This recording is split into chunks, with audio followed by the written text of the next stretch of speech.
Okay, so we want to find this determinant squared in terms of dot products. So how can we do this?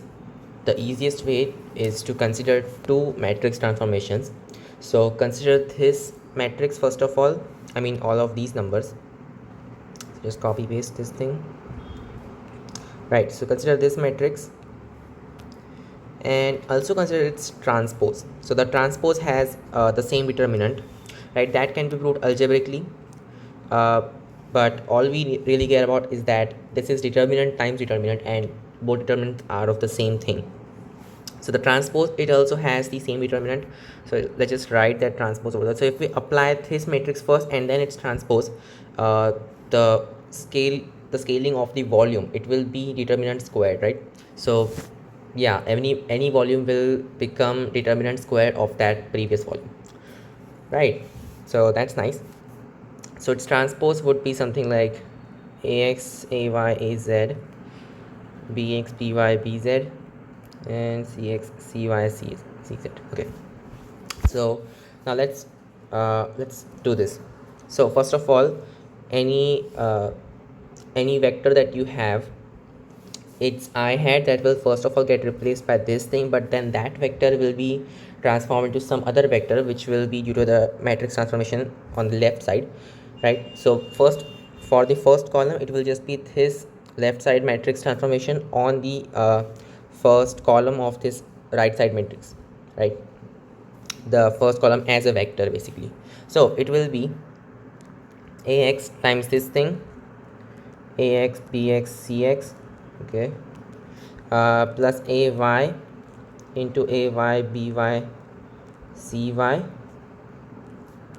plus az into az bz and cz. So all of the x things first and all of the y things first, second, and then all of the z things.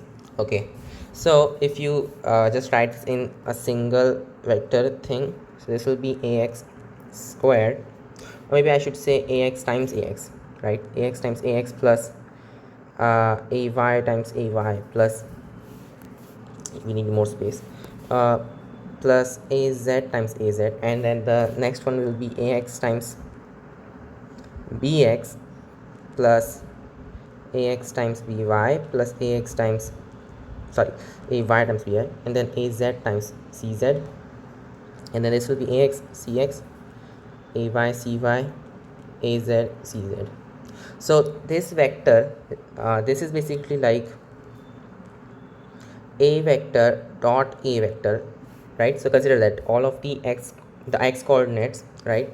The x coordinates for vectors, those are multiplied, then the y coordinates are multiplied, and the z coordinates are multiplied. So that's nice. Similarly, for this thing, it will be a vector dot e vector, right? So the x coordinates of the a and b, they are multiplied, and the y coordinate and the c coordinate, yeah, then the z coordinate. Similarly, this will be a dot c. So this is what happens to the first column vector. So your first column of this matrix, that will basically be a dot a, then b dot a, and c dot a. Now the same thing, just for the second column of this right side matrix, right? So just consider that as a vector and do the same thing. So it will also be the same, right? So first you will have a because of this thing, and you also have b, so it will be a dot b. Next, this will be sorry, right? So first you will have a because of this thing, then you will have b, then you will have c. So next there will be b dot b, and then there will be c dot b, and then similarly you can do you can do for the third column, that will be a dot c, b dot c, and c dot c, right? So that will be what you have. Now we just want determinants, right? So the determinant of this thing times determinant of that thing, that's the determinant of this whole thing, which is basically the determinant of this of this matrix. So we just write it like this. Okay, and that will be easy to find out. So here's the final result, that the square of the determinant of this matrix will be the determinant of this matrix. So if you have this box product ABC squared, then we can write this as a determinant a dot. So these are all vectors, right? I'm not writing the vector arrow, but it is supposed to be vectors everywhere. A dot A, B dot A, C dot A, then A dot B, B dot B, C dot B, then A dot C, B dot C, and C dot C. That's it. So have a nice day. I'll see you in the next video. And in the next video, I'll be using this to prove another result. Okay, see you later.